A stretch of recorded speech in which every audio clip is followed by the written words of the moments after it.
한 주일 잘 보내셨습니까? 네. 하나님께서 함께 하시는 귀한 안식일 되시면 좋겠습니다. 재림교회 신앙의 심장 성소 교리에 대해서 복습하고 있습니다. 지난주에 1시간 했고 오늘은 이제 두 번째 시간입니다. 이 책이 목차가 7장까지 되어 있다고 했잖아요. 그것을 제가 1, 2장과 3, 4, 5, 6장 이렇게 나눠가지고 두 번에 걸쳐서 말씀드린다고 했습니다. 지난 금요일에는 옛 언약과 지상 성소 시대, 그리고 오늘은 새 언약과 하늘 성소 시대를 좀 배우겠습니다. 그래서 이것을 제가 나름대로 여기는 뭐 성경으로 푸는 성소교리 핵심 이렇게 나오지만 저는 새 언약 시대와 남은 자손의 사명이라고 하는 주제로 말씀을 나누고 있습니다. 오늘은 두 번째 시간 새 언약과 하늘 성소 시대, 계시록 14장 12절에 있는 말씀 함께 읽겠습니다. 시작. 성도들의 인내가 여기 있나니 그들은 하나님의 계명과 예수에 대한 믿음을 지키는 자니라. 여기서 이 성도가 어떤 성도를 말한다고 했습니까?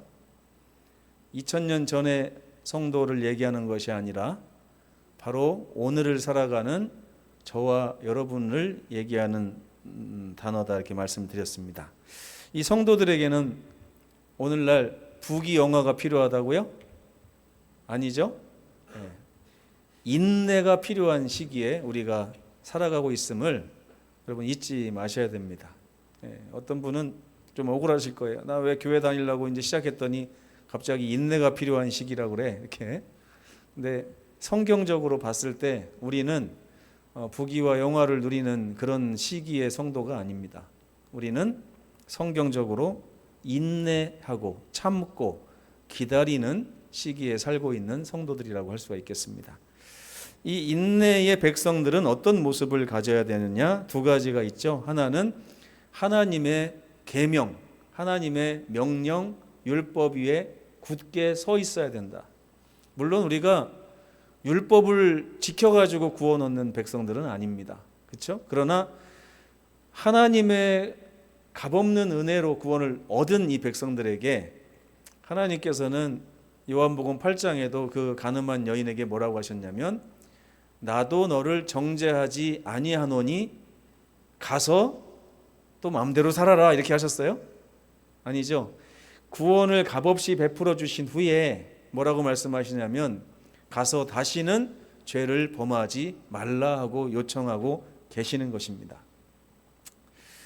근데 우리가 다 아시겠지만 죄를 범하지 않고 사는 것은 사실 좀 불가능합니다. 저희가 아이들 키우면서도 너 다음부터 그렇게 하면 안 돼 라고 분명히 얘기는 하지만 이 녀석이 다음에 또 그렇게 할 것을 알고 있어요. 어쩔 수 없습니다. 인간의 한계이기 때문에. 그러나 하나님께서 우리에게 바라시는 거룩한 뜻이 뭐냐면 율법에 맞는 삶을 살라는 것이에요. 그 율법에 맞는 삶을 살지 않으면 멸망시키겠다 이런 것이 아니라 맞는 삶을 살지 못해도 내가 너희를 위해서 희생했으니 염려하지 말고 율법에 중심을 두고 살아가라 이렇게 하나님이 요청하고 계신 것입니다. 이것이 바로 하나님의 계명이고요. 두 번째는 예수에 대한 믿음을 지키라는 것이죠. 예수에 대한 믿음은 뭐 예언의 신이라고 우리가 해석하기도 하지만 사도 바울이 말한 것처럼 예수를 믿는 믿음, 그리고 믿음으로 역사하는, 사랑으로 역사하는 믿음, 혹은 예수님과 함께 동행하는 삶, 혹은 예수님의 흔적 이렇게 표현할 수가 있겠습니다. 그래서 이 마지막 시대에 이 성도들이라는 사람들은 이 세상과 버타야 사는 사람들이 아니라 참고 기다리고 인내하는 사람들, 그러면서 하나님의 계명을 사랑하고 또 예수님과 동행해야 되는 그런 모습으로 존재해야 된다고 계시록은 분명히 얘기하고 있습니다. 이스라엘의 성소 구조를 좀 복습하겠습니다. 세 부분으로 나눠진다고 했죠. 첫 번째는 어디요? 뜰. 두 번째는 성소. 세 번째는 지성소입니다. 뜰에는 희생제물이 있어요. 예수님의 세 가지 역할을 제가 말씀드렸잖아요. 첫 번째 예수님의 역할은 희생 제물의 역할입니다. 그래서 뜰에서 십자가에서 자기 피를 흘려서 우리 대신 피를 흘리셨어요.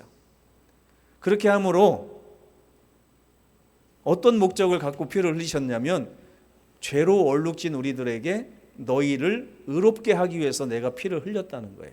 이게 대속입니다. 그래서 이 뜰에서는 대속이 일어납니다. 그래서 죄인이 뜰에서 누구를 만나야 돼요?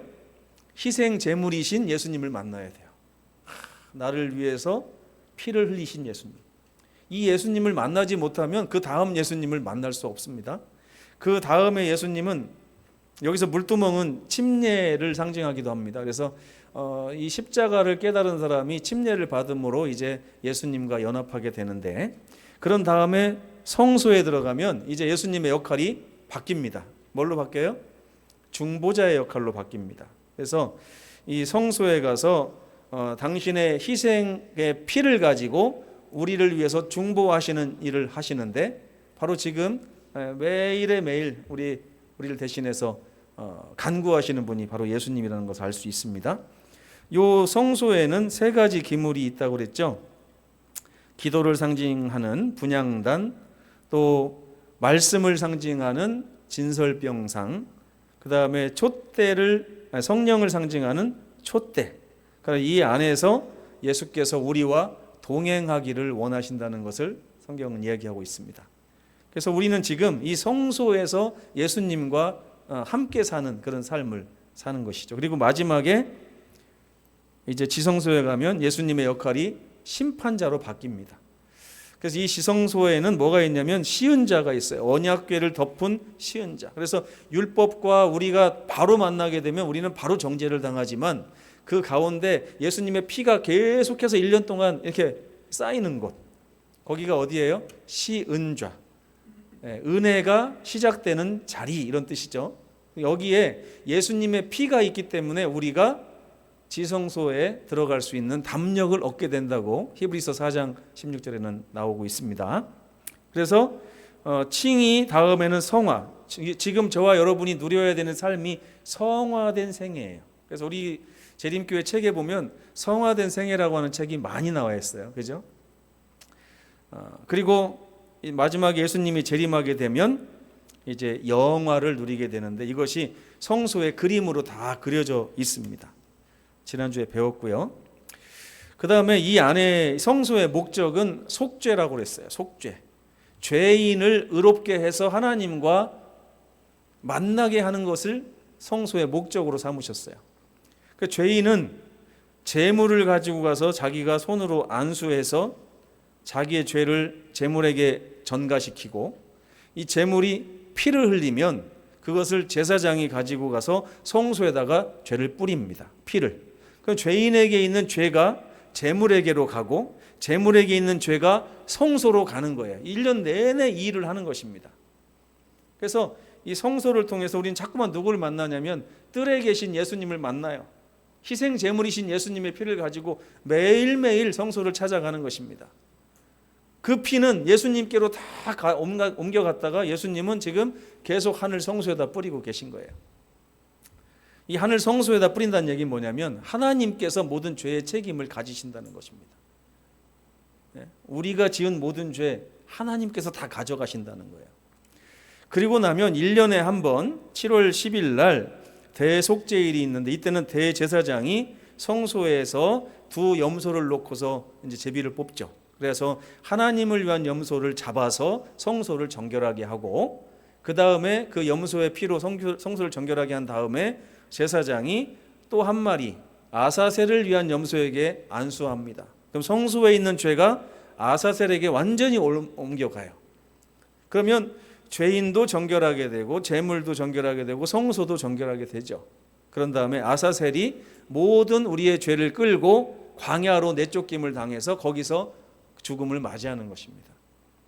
이게 대속은 피 흘림을 통해서 이루어진다고 말씀드렸고, 성소는 이렇게 두 가지 사역으로 나눠지는데, 하나는 매일의 봉사를 통해서 우리의 죄를 성소에다 쌓는 역할, 그 일을 이루어지고요. 7월 10일 날에는 이 성소에 쌓인 죄가 아사셀에게 전부 다 전가가 돼서 성소가 정결하게 되는 대속제일 사역으로 나눠지게 된다고 지난주에 말씀드렸습니다.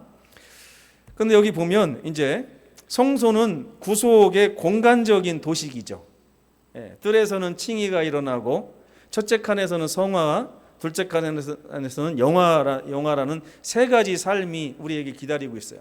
우리의 삶은 죄인의 삶인데, 뜰에 가서 예수님을 만나면 칭의를 경험합니다. 그리고 성소에 가서 제사장이신 중보자 예수님을 만나면 성화를 경험합니다. 그리고 재림하신 후에 심판자를 만나고 나서 하늘에 올라가면 우리는 영화를 누리게 되는 것입니다.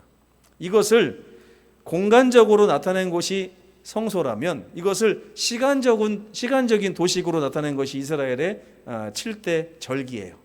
그래서 1월 14일 출애굽 6월절, 애굽에서 완전히 나오죠. 그러면서 어린 양을 잡아서 문설주에다 바릅니다. 그렇죠, 피를. 이게 뜰에서 일어나는 대속의 상징이죠. 그런 다음에 무교절은 뭐냐면 이제 누룩 없는 삶이 시작되는 거예요. 죄 없는 삶이 시작되는데, 이때부터는 죄를 지을 때마다 매일매일 성소에 가서 양을 잡아야 되는 것이죠. 그런 다음에 그 다음 날이 초실절이에요. 이건 뭐냐면 예수님의 부활을 상징하는 날입니다. 그래서 이 죄인이 죽지 않고 죽더라도 부활해서 하나님 나라에서 산다고 하는 것, 상징하는 것이 초실절이죠. 잠자는 자들의 첫 열매가 되셨도다라고 하는 말씀이 이 초실절에 관한 말씀입니다. 이렇게 칭의를 경험하고 나면 이제 3월 4일에 77절, 일주일이 7번 지나간 날, 그래서 그 다음 날이 50번째 날, 그래서 오순절이 옵니다. 이 오순절부터 이제 성화의 이제 경험을 하는 것이고요. 그러면서 7월 1일이 되면 제사장들이 나팔을 뿌 하고 붑니다. 뭐가 다가오고 있다고요? 대속제일. 대속제일은 다른 말로 하면 심판이 다가온다는 거예요. 우리가 그동안 쌓았던 모든 죄들을 하나님께서 어떻게 심판하실 것인가? 결국에 우리의 죄를 하나님이 다시 우리에게 돌리셨어요? 아니죠. 아사셀에게 전가시키면서 우리를 의롭다고 하고 우리를 영화롭게 하시는 이 판결의 날이 7월 10일 대속제일입니다. 그리고 나면 7월 15일부터 21일까지는 장막절이라고도 하고 수장절이라고도 하고 혹은 초막절이라고 하는 이 하늘나라에서 믿는 자들이 어떤 삶을 누릴 것인가에 대한 상징적인 절기인 이 영화의 절기가 찾아오는 것입니다. 이스라엘의 이 백성들의 1년은 이렇게 흘러가는 거예요. 1월부터 7월까지 쭉. 그 다음에 7월부터 다시 1월까지는 이제 암흑의 시기죠. 그죠? 어떻게 보면 절기가 없어요. 초막절. 그러니까 제가 볼 때는 초막절을 언제까지 누리는 거냐면 1월 14일까지 누리는 것 같아요. 이렇게 구원받은 사람들의 그 기분을 누리는 것이죠. 참 하나님께서 성소에 숨겨놓은 이런 놀라운 진리들은 우리가 연구해 보면 연구해 볼수록 참 은혜스럽고 감사한 것입니다. 이거를 지금 들어보시면 좀 어렵다 이렇게 느끼시는 분이 있을 거예요. 하지만 자주 이 영상을 좀 보십시오. 보시고 앞으로도 제가 설교할 때 가끔씩 이런 얘기들을 할 때마다 조금씩 이해가 깊어지실 것입니다. 이 성소에 대한 이해가 깊어지시고 나면 하나님께서 정말 우리를 위해서 얼마나 많은 것을 준비하셨는가 하는 것도 알 수가 있습니다. 지난주에 제가 성소에서 일어나는 5대 제사와 4대 제사법을 말씀드렸는데 특별히 그 예배 마치고 나서 우리 김남일 장로님이 좀 속죄제와 속건제에 대해서 목사님 반대로 말한 것 같습니다. 그래가지고 제가 한번 다시 연구를 했습니다. 그래서 오늘 그 얘기를 좀 드리겠습니다. 5대 제사는 번제와 화목제와 속죄제, 속건제, 소제로 나눠지죠. 4대 제사법은 불태우는 화제, 들어서 올리는 거제, 흔들면서 들어 올리는 요제와 부어서 드리는 전제가 있다고 말씀드렸습니다. 근데 여기 속죄제와 속건제가 어떤 차이가 있느냐 한번 좀 살펴볼게요. 예수님의 그 대속은 두 가지 분야가 있습니다. 첫 번째는 뭐냐면 죄 자체를 속하는 거예요. 죄 자체를. 우리를 죄로부터 구원하시는 사역이 십자가 사역이었습니다. 두 번째는 뭐예요? 죄의 결과로부터 우리를 또 이렇게 건져내시는 역할을 하고 계시는데 이것이 또 중보 아니겠어요? 근데 이 십자가의 사역과 그 다음에 십자가 이후에 중보자의 사역을 이렇게 속죄제와 속건제로 이렇게 나눠볼 수가 있을 것 같습니다. 속죄제는 신이라고 하는 단어를 쓰고요, 속건제는 길트라는 단어를 씁니다. 그래서 이제 이 목적은 뭐냐면 속죄제는 죄 자체의 용서를 위한 제사예요. 그래서 하나님의 계명을 어기는 이런 행위에 대해서 우리의 죄, 알게 지으는 죄, 모르고 지으는 죄 다 포함됩니다. 하나님의 계명, 말씀, 명령을 어기는 죄예요. 여기에 대한 제사고요. 부지 중에 어겼다 할지라도 여기에 다 적용이 됩니다. 그리고 신분에 따라서 높은 사람일수록 더 많은 재물이 이렇게 들어가는 걸 성경에서 볼 수 있어요. 수송아지, 염소, 양, 비둘기, 고운 가루, 이렇게 가난한 사람, 이거는 계급별로 돈 더 많이 내라 이런 뜻이 아닙니다. 이게 뭐냐면 아무리 가난한 사람이라 할지라도 이 속죄제에서 배제되지 않도록 하기 위한 하나님의 뜻이에요. 그래서 그럼 왜 잘 사는 사람은, 또 높은 사람은 더 많은 걸 내야 됩니까? 우리가 아무리 많이 내도 부족하다는 것을 나타내는 것입니다. 그래서 여기에 보면 신분에 따라 다른, 이거는 뭐냐면 사람마다 구원받으려면 다 500원씩만 내면 돼 이런 뜻이 아니에요. 전적으로 나의 모든 것을 예수님께 다 맡겨야 되는 것을 얘기하는 것이고, 여기에 보면 재물이 신분에 따라 다릅니다. 레위기 4장에 좀 나오는데 5장까지. 근데 속건제는 뭐냐면 죄로 인해 생긴 손해를 배상하는 그런 제사예요. 예를 들면 하나님의 헌물을 도적질한다거나 하나님의 11금을 좀 떼먹는다거나 이렇게 하나님께 직접적으로 뭔가 손해를 끼쳤을 때, 혹은 타인에게, 내 형제들에게 손해를 끼치고 그걸 갚지 않았을 때 드리는 제사가 속건제라고 합니다. 그래서 이때는 반드시 뭐가 필요하냐면 속건제와 속죄제의 가장 큰 차이는 배상액이 있느냐 없느냐 차이예요.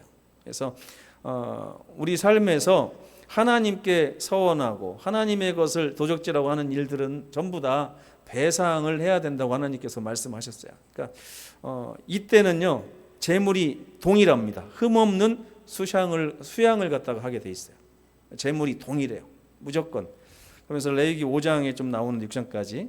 그래서 이걸 좀 요약하자면 속죄제는 죄 자체를 정결하게 하고 하나님과의 관계를 회복하려고 하는, 죄가 가로막고 있는 하나님과의 관계를 회복하려고 하는 제사입니다. 속건제는 죄로 인해 발생한 손해를 배상하고 하나님께 용서를 구하는 제사예요. 첫 번째는 관계를 회복하는 제사라면 두 번째는 용서를 구하는 제사라고 보시면 되겠습니다. 근데 예수님은 완전한 속죄제이자 속건의 제물이 돼서 우리의 모든 죄를 십자가에서 해결하셨고요. 속죄제와 속건제 모두 예수 그리스도의 구속의 사역을 상징하는 중요한 제사라고 이렇게 결론 지을 수 있겠습니다. 아무리 설명드려도 또 들어야 됩니다, 나중에. 그래서 좀 이만큼만 하고 넘어가겠습니다. 이제 지난주에 보여드린 마지막 도표인데요. 여기 보시면 AD 27년에 예수께서 침례를 받았을 때 그 침례가 상징하는 게 뭐냐면 화목 제물이 되신 거예요. 성소로 말하면 예수께서 화목 제물로 기름 부음을 받으신 것입니다.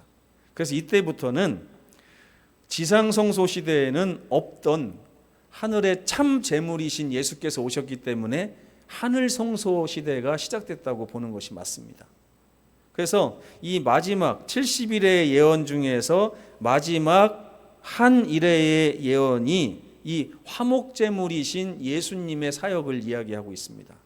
그래서 예수님이 이 7년의 절반인 AD 31년쯤에 십자가에서 피를 흘리심으로, 실제로 단번에 피를 흘림으로 화목제사를 올리셨어요. 그리고 나서 AD 34년에 스데반이 죽기까지 7년이 딱 걸렸는데, 이 스데반이 죽은 게 중요한 것이 아니라 스데반이 한 말이 중요하다고 그랬죠. 뭐라고 했어요? 죽으면서 보라, 하늘이 열리고 예수께서 하나님 보좌 우편에 서신 것을 보노라 그랬잖아요. 이제 예수님의 사역이 희생제물의 사역을 마치고 중보자의 사역으로 들어갔다는 사실을 스데반이 증언한 것입니다. 그래서 이 화목제물의 7년이 지나고 나서 1260년이 시작이 되죠. 그래서 한때와 두때 반때, 그래서 이때까지는 매일의 봉사가 일어납니다. 첫째 칸에서. 그래서 이제까지는 지상성소에서 뜰, 성소, 지성소 계속 왔다 갔다 제사장들이 봉사를 했는데 이제는 그게 다 없어졌어요. 예수님이 십자가에 돌아가실 때 휘장이 가운데 쫙 찢어지면서 더 이상 그 성소의 제사가 유효하지 않다는 것을 하나님께서 알려주셨잖아요. 그 다음부터 우리는 이제 하늘 성소 시대에 살고 있는데, 그래서 지상 성소 시대를 옛 언약 시대라고 한다면 이 하늘 성소 시대는 새 언약 시대라고 봐야 되는 거예요. 이게 바로 성경이 말하는 옛 언약과 새 언약의 가장 극명한 차이입니다. 그래서 여기 보면 예수님의 재림 때까지 이 제사장 봉사를 하시는 것이 예수님의 두 번째 사역이세요. 첫째 칸에 매일의 봉사와 대속제일 봉사를 하는데, 중요한 것은 1844년 이후에 예수께서 다니엘서 예언에 의하면 성소의 정결을 위한 사역을 시작하십니다. 이거는 7월 10일 대속제일의 그런 사역을 얘기하는 것이죠. 그런데 여기 대속제일을 시작하기 전에 7월 1일부터 제사장들이 나팔을 막 불었어요. 그렇죠? 이 나팔을 분 역할을 계시록 14장에 써놓고 있는 것입니다. 이 14만 4천인의 이 세 천사의 기별을 전하는 이 남은 무리들의 사역이 바로 이 7월 1일 나팔절 사역이라는 것을 알 수가 있어요. 근데 그러고 나면 예수님의 재림이 있고요. 재림 다음에는 우리가 하늘에서 1000년 동안 살다가 다시 지구로 내려와서 영원토록 살게 되는데, 문제는 우리는 그렇게 간단하게 우리 삶을 요약할 수 있지만 이 하나님의 사역은 그렇게 간단하지 않습니다. 예수님의 재림 전에는 재림 전에 하는 심판이 있고요.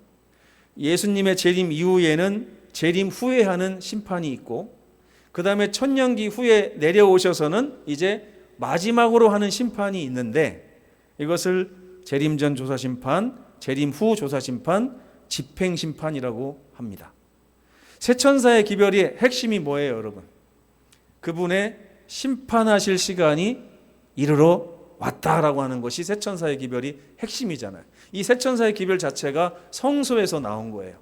성소에서 나팔 불던 그 기억을 떠올리면서 이제 심판의 시간이 다가왔으니 백성들아 바벨론에서 나와야 된다. 그동안 했던 거 다 내려놓고 주님의 말씀으로 돌아와야 된다. 하나님의 인을 받아야 된다라고 심판에 대한 경각심을 실려주는 것입니다. 이렇게 예수님의 세 가지 사역이 지금 실제로 하늘에서 이루어지고 있는데, 지금은 아직까지 화목제물이었다가 지금은 제사장 역할을 하늘에서 하고 계시다는 거예요. 그래서 히브리서 4장 16절에 보면 은혜의 보좌 앞에 담대히 나갈 수 있다고 표현하고 있어요. 왜? 우리에게 있는 대제사장은 우리의 연약함을 동정하지 못하실 리가 아니시기 때문에 그분에게 우리의 죄를 가지고 갈 때마다 그분이 온전히 우리를 위해서 중보하실 수 있으시다. 지금 그렇다라고 말씀하고 있는 것입니다. 자, 그러면 옛 언약과 새 언약은 다른 걸까요? 아니면 같은 걸까요? 옛 언약과 새 언약은, 구약과 신약은 다른 거예요? 같은 거예요? 같은 거죠. 그런데 왜 구분지었을까요? 왜 옛 언약, 왜 새 언약이라고 구분지었을까요? 이유가 있어요. 이 옛 언약과 새 언약을 구별짓는 이유는, 옛 언약은 모형이자 그림자이지만 새 언약은 하늘의 참것, 실체의 하늘 성소를 가지고 맺은 언약이기 때문에 그렇습니다. 그래서 옛 언약은 파기되고 새 언약이 다시 세워진 것이 아니라 옛 언약에 가지고 있었던 뭔가 불완전한 요소들을 새 언약에서는 완전히 충족시키는 거예요. 그래서 공통점은 뭐냐면 언약의 주제와 언약의 대상이 같아요. 하나님과 우리가 맺은 언약입니다. 옛 언약도 그렇고 새 언약도 그래요. 그리고 속죄의 방식도 같아요. 누군가의 피로 인해서 대속해가지고 뿌려서 이렇게 칭의와 성화와 영화를 누리게 하는 방식도 같습니다. 그리고 그 지성소에 있는 하나님의 율법도 같아요. 그렇기 때문에 옛언약과 새언약은 같은 것입니다. 그런데 왜 옛언약과 새언약이 나눠지냐면 차이가 있어요. 뭐냐면 옛날 성소에서 드렸던 양의 피 대신 동물의 피는 결코 사람을 대신할 수 없잖아요. 근데 상징적인 거죠. 그 동물의 피로 이제까지 했던 제사를 하나님의 아들 예수 그리스도의 피로 대체한 것입니다. 더 좋아진 거예요. 그래서 더 나은 언약이라고 얘기합니다. 옛 언약보다 새 언약은 더 나은 언약이라고 하는 게 첫 번째, 피가 달라요. 두 번째, 옛날 제사장은 인간 제사장이라 자기들도 속죄를 해야 됐어요. 제사장이 범죄하는 경우도 많았습니다. 그러나 또 어떨 때는 어때요? 제사장이 목숨이 한정돼 가지고 자꾸 죽으면 그 다음 제사장한테 또 가서 얘기해야 되고 그 다음 제사장한테 또 가서 얘기해야 돼요. 그러나 새 언약의 제사장은 영원히 죽지 않으시는, 또 흠이 없고 점이 없는 온전하신 하나님이 제사장을 하시기 때문에 더 나은 제사장이에요. 그렇죠? 세 번째는 이 언약을 보증한 사람이 누구냐면 모세였어요. 모세가 하나님과 백성들 사이에서 언약을 보증했던 그런 역사가 그리심산과 에발산에 있습니다. 그런데 이 언약의 보증을 예수께서 하시는 거예요. 그리고 성소가 다릅니다. 옛날에 그 천막 같은 인간이 지은 그런 얼마 있으면 낡아져 버릴, 없어져 버릴 그런 성소가 아니라 하늘에 사람의 손으로 짓지 아니한 하나님이 직접 지으신 영광스러운 하늘 성소에서 이 속죄가 일어나기 때문에 이 언약을 새 언약이라고 하는 것입니다. 이 구별이 되십니까? 이 성소에서 나온 얘기예요. 가짜 성소, 그림자 성소, 모형밖에 되지 않았던 상징적인 성소에 일어났던 그 일이 AD 27년부터 본격적으로 하늘 성소가 열리면서 거기서 진짜 하나님이 애초에 계획하신 그 참 속죄가 일어난다 하는 것입니다. 이게 새 언약이에요. 그래서 새 언약은 옛 언약보다 더 좋은 언약입니다. 첫 번째, 더 좋은 중보와 더 좋은 성소, 더 좋은 제사장, 더 좋은 피. 이 피를 화목제물을 힐라스테리온이라고 하는데 예수께서 우리를 위해서 들이심으로 하나님과 우리를 화목하게 만드시려고 하는 그 피다, 이렇게 얘기하고 있습니다. 그래서 우리가 지금 하늘 성소의 시간표에서 살고 있어요. 아까 그 표를 제가 좀 늘려놨는데 가만히 보시면 우리가 살고 있는 이 시기는 지금 AD 1844년부터 예수님의 재림이기까지의 그 사이에서 우리가 살고 있어요. 이 사이에서 하나님의 백성들이 맡은 역할이 뭐냐면 나팔 부는 역할이에요. 새 천사의 기별을 전해야 되는 역할을 우리가 맡고 있습니다.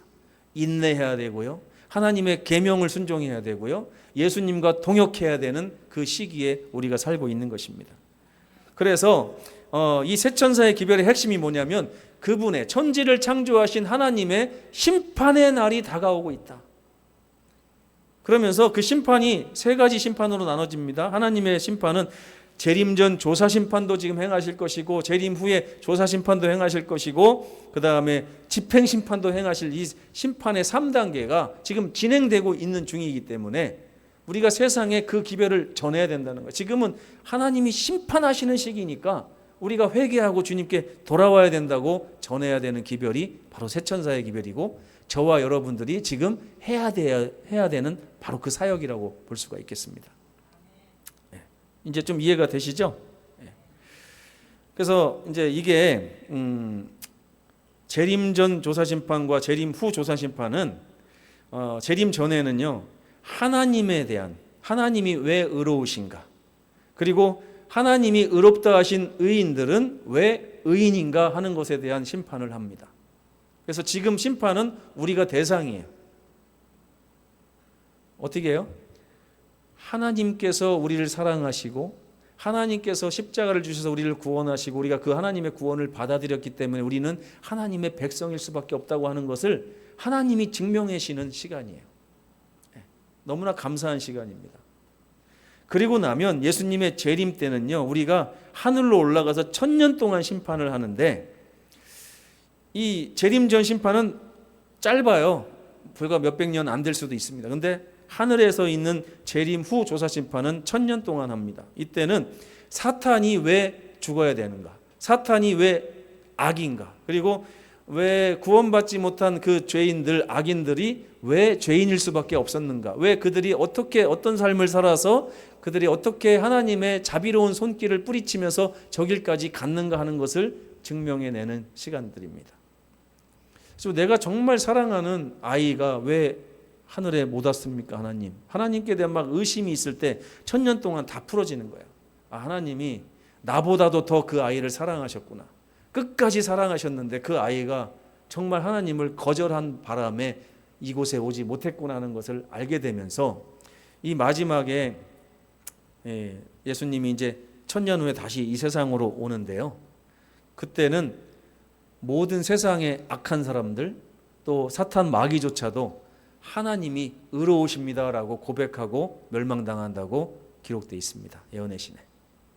그래서 지금은 대속제일 봉사 하나님 보좌 우편에 앉아 계신 대제사장이신 예수님을 만나야 되는 때예요. 조금 있으면 예수님이 재림하신 이후에는 예수님의 사역이 바뀝니다. 어떻게 해요? 심판자의 사역으로 바뀌어요. 그래서 뜰에서 화목제물이신 예수님을 만나지 못하고 성소에서 제사장이신 예수님을 만나지 못한 사람들이 심판장이신 예수님을 만나게 되면 그것처럼 공포스러운 일이 없습니다.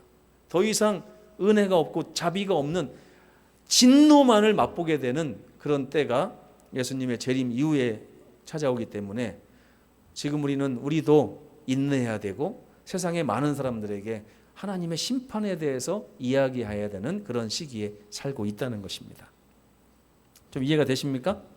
그 세천사의 기별 요한계시록 14장 6절에서 12절을 좀 요약해 보면 첫 번째, 여러분 이제 하나님을 섬겨야 됩니다. 당신들이 섬기던 모든 우상과 재물과 명예와 권력 다 내려놓고 하나님을 바라보고 하나님을 섬겨야 될 때가 왔습니다. 왜? 하나님의 심판의 시간이 이르러 왔기 때문입니다. 이게 세천사의 기별의 첫 번째 기별이에요. 두 번째는 뭡니까? 여러분이 지금 속해 있는 그 성은 바벨론인데 그 성이 이제 무너졌습니다.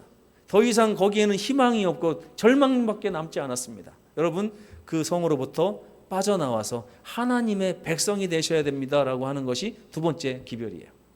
세 번째 기별은 뭐냐면 하나님께서 이제 죄에 대해서 진노의 포도주를 부으실 것입니다. 그 진노의 포도주에는 섞인 것이 없다고 그랬습니다. 아무런 자비가 섞이지 않았어요. 온전히 하나님의 진노입니다. 그 진노의 잔을 마시게 되지 않도록 하나님의 인을 받으십시오. 짐승과 그의 우상에게 경배하고 그의 이름표를 받지 말고 하나님 편에 서서 하나님의 이름표를 받으십시오라고 얘기하는 것이 세천사의 기별의 세 번째 기별이에요. 아주 쉽죠? 이 기별을 왜 세천사의 기별이라고 하고 왜 우리가 지금 전해야 되는지는 성소를 봐야만 알 수 있습니다. 우리가 얼마나 지금 긴박한 시기에 살고 있는가, 세상이 왜 이렇게 급박하게 변하고 어디를 흘려서 가는 것인지를 성소를 통해서 알 수 있는 것입니다. 그래서 결론을 보시면 새 언약 시대에 우리가 살고 있는데 새 언약 시대에 저와 여러분이 남은 무리로서 하나님이 부르신 부르심 가운데 있다는 것을 다시 한번 말씀드립니다. 그래서 새천사의 기별을 전하는 나팔수가 바로 우리의 역할입니다. 그래서 하나님의 심판에 대해서 전해야 되는 아주 엄숙한 시기에 살고 있고요. 그러면서 이 사람들은 하나님의 계명을 지키는 자들입니다. 근데 특별히 하나님의 계명 중에서 마귀가 아주 철저하게 공격하는 계명이 네 번째 계명이에요.